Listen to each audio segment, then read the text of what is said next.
नमस्कार दोस्तों। क्या कभी किसी ने आपका फ़ोन छीना है या किसी आपके जानकार का फ़ोन छीना गया है? इस तरह की घटनाएं आजकल आम हैं, क्योंकि फ़ोन जो लोग हैं बात करते हुए मार्केट में गलियों में चलते होते हैं और अचानक कोई व्यक्ति बाइक पर या किसी और व्हीकल पर आकर के वो फ़ोन झपट करके भाग जाता है। कई बार क्या होता है कि जब वो व्यक्ति पीछे दौड़ता है उसको अपना फ़ोन वापस जो छीना गया उसको लेने के लिए, तो वो लोग कोई ना कोई ऐसा हथियार दिखा देते हैं, चाहे वो चाकू हो, पिस्टल हो या ब्लेड ही क्यों ना हो। तो उसके बाद व्यक्ति डर जाता है और उस पीछा नहीं करता है। तो ऐसा ही मामला एक रिसेंटली जो है दिल्ली हाई कोर्ट में आया है, Asif versus NCT of Delhi का। मामला इसमें यह था कि आसिफ पर एक्यूजेशन ये था कि उसने फोन की रॉबरी की है और एक डेडली वेपन दिखा करके जो विक्टिम था उसको डराया है। अब इसमें सबसे मेन क्वेश्चन ये आया कि जो डेडली वेपन है वो क्या है। तो कोर्ट में जो इसमें बात हुई, बात ये थी कि जो अक्यूज था उसके पास ब्लेड था, उसने ब्लेड दिखाया था जिसका मोबाइल था छीनने के बाद। तो वो आईपीसी की धारा 397 के अनुसार अगर कोई व्यक्ति रोबरी करता है, लूट करता है और उसमें ऐसा डेडली वेपन कोई भी दिखा देता है, तो डेडली वेपन एक्सप्लेन नहीं किया गया उसमें, तो जो एफआईआर लॉन्च हुई उसमें 397 की धारा भी जोड़ी गई सिंपल रॉबरी के साथ।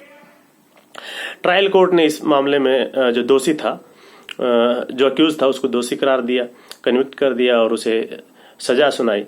अब वो दिल्ली हाई कोर्ट पहुंचा। दिल्ली हाई कोर्ट जब वो पहुंचा तो उसका ये था कि ये जो सजा सुनाई गई है गलत सुनाई गई है, क्योंकि मैंने तो ब्लेड दिखाया था और ब्लेड जो है मतलब ब्लेड का एक्यूजेशन है और ब्लेड तो डेडली वेपन नहीं हो सकता है। तो कोर्ट ने पुराने केसों का भी जिक्र किया और इस पर्टिकुलर केस की अगर बात करें तो कोर्ट ने कहा कि कोई भी वेपन डेडली वेपन है या नहीं है वो फैक्ट है और वो हर केस के ऊपर डिपेंड करता है। जो केस होता है उसमें प्रोसिक्यूशन के ऊपर ये बर्डन होता है कि वो बताए और दिखाए कि जो वेपन यूज किया गया है क्या किया गया है, या अगर वो रिकवर भी नहीं होता है तो भी एटलीस्ट उसकी जो डिस्क्रिप्शन है कि वो कितना लंबा था, चौड़ा था, कितना धारदार था, या उसका किस तरह से एज ए डेडली वेपन उसका यूज किया जा सकता था, ये सब बातें उसमें थी। इस मामले में कोर्ट ने कहा कि जो ब्लेड यूज किया गया था उसके बारे में प्रोसिक्यूशन जो है ट्रायल कोर्ट में प्रूव करने में असमर्थ रहा है, इसलिए इस पर्टिकुलर केस में आईपीसी की धारा 397 नहीं लगाई जा सकती, लेकिन जो 394 के अनुसार जो है कन्विक्शन उसका रहेगा। रिसीविंग स्टोलन प्रॉपर्टी का उसके ऊपर चार्ज रहेगा, क्योंकि उसने जो फोन उससे छीना है और वो रखा है।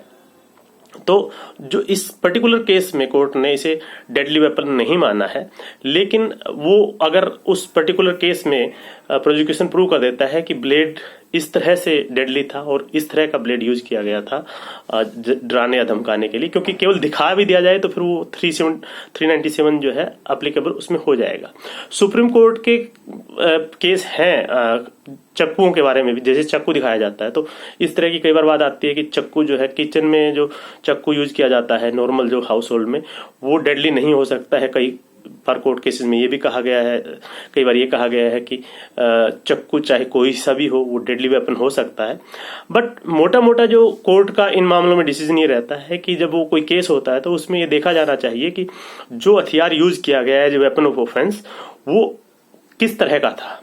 वो उसकी लंबाई, चौड़ाई, पैनापन, धार, ये सब कैसी थी। उसी के बेसिस पर ये डिपेंड करता है कि जो हथियार है वो डेडली है या नहीं है, क्योंकि डेडली वेपन कहीं पर एक्सप्लेन नहीं किया गया है कि फला चीज डेडली वेपन होगी या नहीं होगी, क्योंकि कोई हथियार किस तरह से जानलेवा हो सकता है या उसका जानलेवा ढंग से इस्तेमाल किया जा सकता है, वो उस पर्टिकुलर हथियार को देख करके और प्रोसिक्यूशन उसको प्रूव करे, उसको कोर्ट में ये दिखाए कि इस तरह से जानलेवा हो सकता था, तो उसे कोर्ट जो है जानलेवा मानता है। नमस्कार, धन्यवाद।